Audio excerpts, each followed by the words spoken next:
So what does good look like in industrial telemetry for industrial network traffic?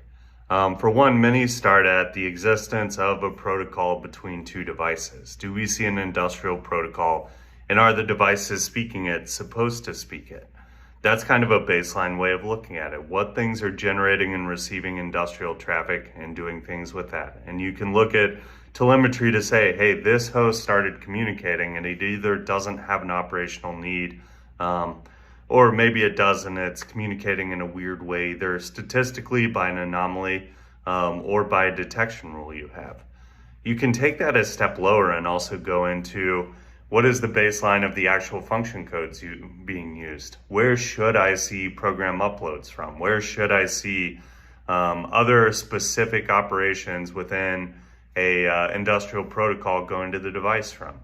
You can create that subset and say like, hey, if I'm an engineering workstation talking to a device, there's going to be a subset of function codes that gets used throughout that time.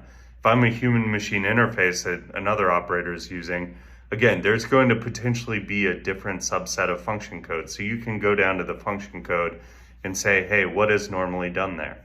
On the same deal, if you're user aware, you can say, what function codes does a user generally use in this given part of the plant? When it's in operations, what function codes do you see from a user? When it's in turnaround or in a maintenance window, what do you see then? And so as you think about those baselines, it's important, like, yes, start with the protocol side and start with what host should be talking what industrial protocol to the other. But I encourage you also to go down more to that, like, what is the action actually being done, and what should be done by that given host or user and what shouldn't. So this is another way when you're figuring out like what that definition of right is that you see in traffic that you can approach that problem.